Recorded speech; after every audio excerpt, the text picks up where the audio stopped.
Hey everyone, my name's Alex Gray and welcome to Deep Professional. Today we're going to take some of the findings of the International Classroom podcast and some of the guests we've had recently, talking about the design process, talking about the engineering process, taking on board these things I've seen about briefs recently as well. We're going to bring this in and we're going to do it completely off the cuff. No rehearsal, no planning, just what it would be like if you were actually planning a lesson, building a lesson with me, or you were doing it yourself using AI at home or in the classroom, no prep. And we'll see how it goes. So let's dive in.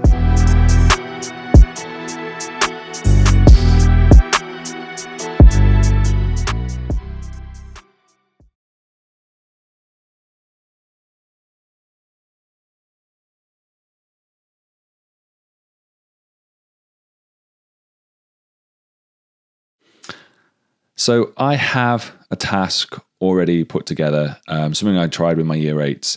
And I did this last year. So it's a year old and you can see it on there. Group of engineers tasked with designing and building a composite sky bridge. So I've got this brief, as it were, but I want more. And I want to see if I can bring in the engineering process, the design process. So you can see this on ChatGPT. I just wanted to copy and paste it in there so you can see it. But I'm going to try it with Gemini. And the fact is, I'm going to get rid of that now, I actually don't know anything about the design process or the engineering process. So can we use this to help with professional development to some extent? Can I learn something about it? So let's find out. So tell me about let's go with engineering process. So I've said, tell me about the engineering process, please. I want to use it in my lesson. So we've got this information here. Iterative approach. Okay, key steps. This is what we want. Define the problem. Okay, do background research, specify requirements, brainstorm, choose the best solution, develop the solution. Information there, pretty straightforward. Tells me about the design process. It's got some steps to it. So the engineering process has some steps to it. Let's just see now if I can actually bring in the brief that I'd written and create some sort of lesson, as it were. Okay, so just to go back to it in terms of what I'd written, because it just copies there. Group of engineers designing and building a composite sky bridge spans between buildings, strong enough to support the weight of pedestrians, bicycles. I've got this information. We're going to go to Gemini and I'm going to say, right, I've written a brief and we want it to... what do we want? I've written a brief. Can you now design a lesson from this using the engineering, can't spell, process?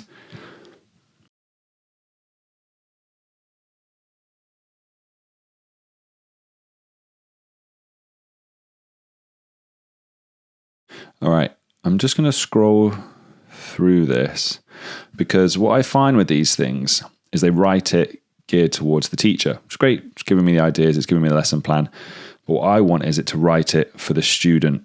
So that's what I'm going to ask it to do now. Give it a little bit of praise.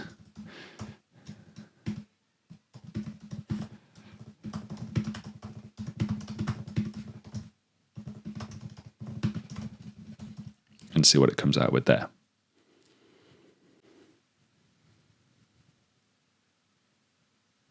Oh, a bit of Mission Impossible, your mission if you choose to accept it. Okay, so it's taken on board the brief information that I gave it.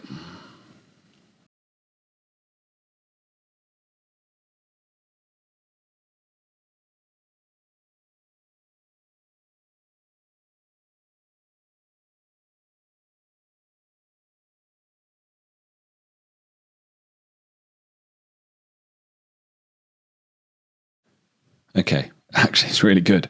So a couple of things that we need to change in it then is, because this is from a science lesson, we're not necessarily going to build it. We want to use we want to use another AI tool to maybe draw it and then render it. So in terms of that, where was it? Where do we want to change? Okay. But everything else looks pretty good. And it's also to do with composites, so there's that. Okay, this is looking really good. it's for a composite lesson in science. So we want the materials to focus on that, and students won't be building it. Instead, they will use NuArc.ai to render their sketches. So yeah, I've seen a lot about NuArc, and we tried it a little bit in class in the last few weeks, and it's really good. And also because in the STEAM lessons the students have, they're used to using Tinkercad and CAD design and things like that. So sketches could be one thing, and then they could go into sort of CAD, AutoCAD, Tinkercad, and they could bring that into NuArc actually as well. And the aim is then, right, they've got these fantastic images spanning across the towers within Dubai, and they should then be able to label around it and talk about the composite side of it. And we're not testing it, it's not an engineering feat, so but we want them to start thinking about these things and maybe thinking about ways in which they could test it. So let's see. Okay, so we've got a bit about composites. Yeah. Okay.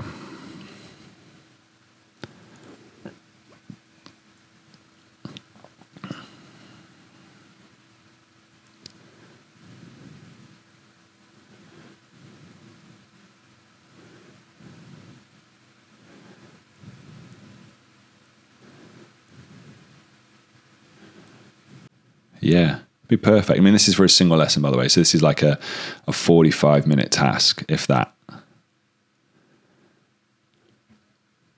Okay, so let's see.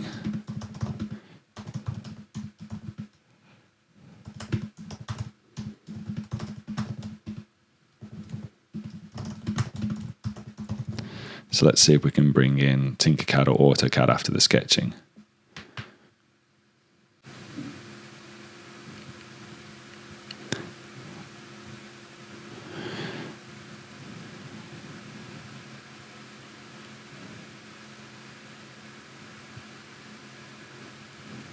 Yep.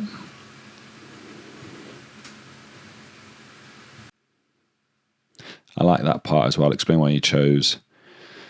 And we've got software choices, which is good. Benefits, which is good. So within, where are we at now? 5 minutes? Like, I already had the idea in my head, and I didn't know really anything about the engineering process, just bits that I'd seen and spoken about on obviously the podcast. But because I'm aware of this methodology and this pedagogical approach to thinking, this creative thinking, critical thinking process, I can just put it in, and I can leverage AI and technology as a professional development tool to learn a little bit about it. So I've got that, define the problem, some background research. Obviously, you've got requirements, brainstorming, ideation, testing, and reflecting.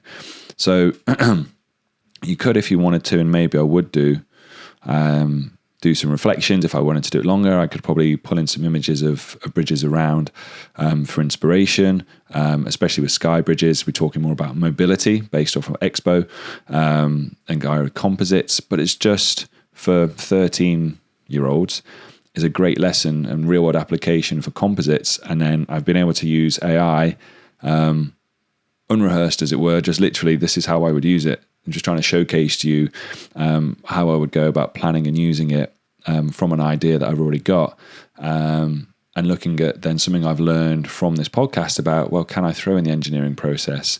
So what we were saying there is design engineering process are one and the same. And if you were interested in how I would, how you could be doing this, the first thing it asks is define a problem. So I already had a problem in mind. I knew I wanted to do like this. I had this lesson from last year, so I've just managed to improve it and add some more details into it and guide students through it. If I wanted to with this, you could add a rubric. You could get students to design rubrics. I mentioned that previously, and you could co-create with them. It might be that you kind of go in, you know what, I'm teaching a lesson and I don't know what real world scenarios, problems to generate. And let's just have a look at that. So I knew I had the lesson on composites. Let's think about something I've got coming up where I might want a real world problem and I want to put it to an engineering process. Okay, so I'm just going to come up with one that I used at the STEAM conference last weekend for the BSME.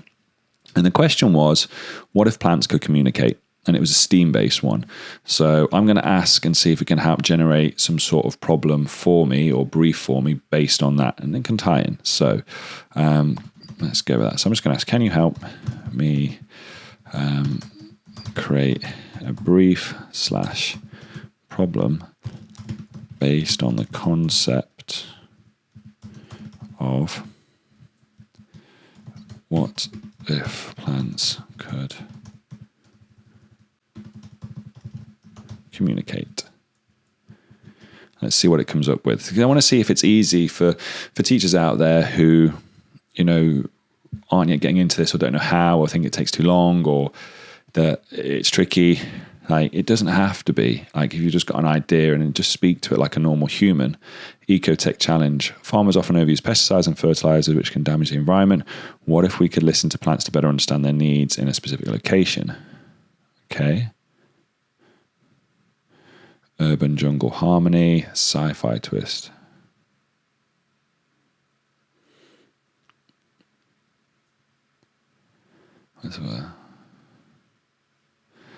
Okay, both interesting one. That reminds me of the Lorax, one of the Dr. Seuss films, I think it was.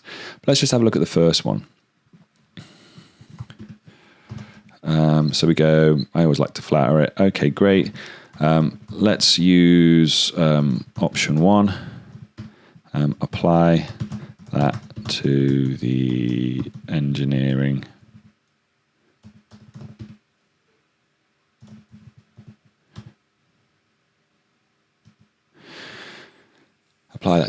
design.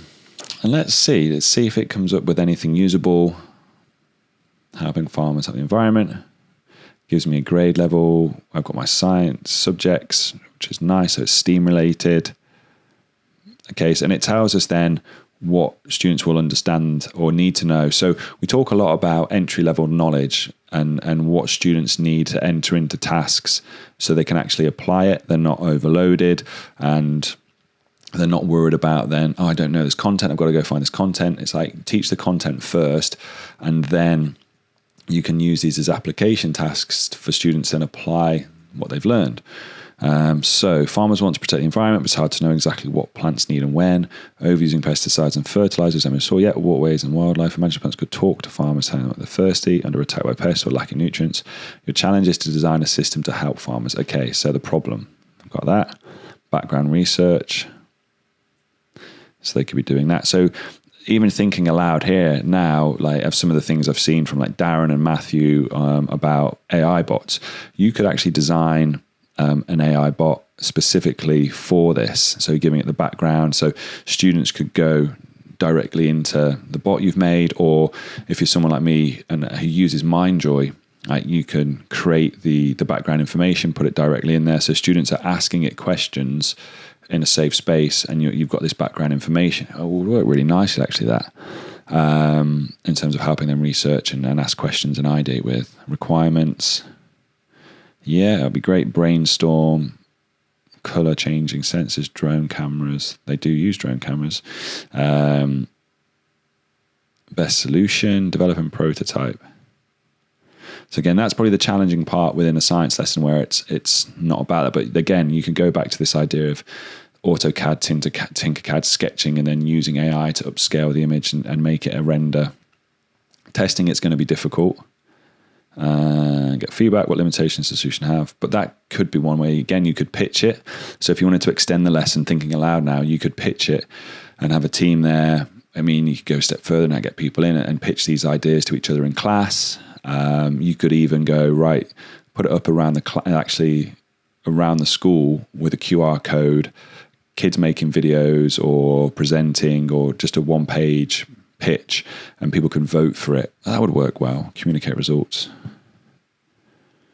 So some of it's hypothetical as well, but obviously it's about the critical thinking, it's about the creativity, and then the tech you could use in this to engage loads of people into it. I think that for just putting it in there and seeing what it comes out with could give you a really, really interesting lesson. I mean, obviously from my side, I'm looking at it from a science perspective. I'm a science teacher, but it does say in terms of what you would go for, what have we got? Plant biology, experimental, environmental science, technology, engineering can incorporate math depending on complexities. All right, so let's find out. How would I bring in maths to this? I'm not a maths teacher. I don't use it. Obviously, some people I spoke with recently talk about primary maths or secondary maths, and I'm a bias because obviously I'm science, so I always look at it from a science perspective. Okay, so we've got some ideas: cost-benefit analysis, trends, sensor readings, scaling solutions.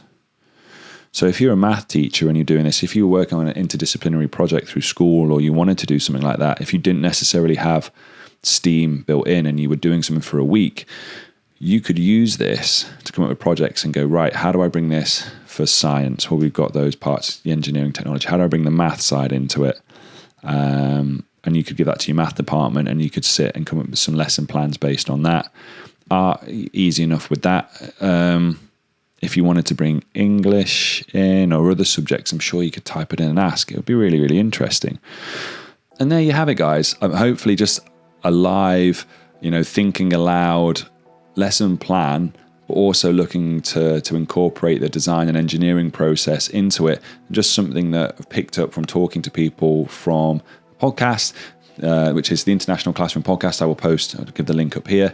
And I'm a massive believer, having had the benefit of it for over a year now, that podcasts are excellent ways of professional development. And I'm going to keep producing these videos and talking to you more about it, and trying to share and simplify some of the things that I've learned so you can bring it into your teaching, your lesson design, and ways that you can fully engage students and captivate them with real world problems, as well as numerous other things that I'm going to share with you in these upcoming episodes.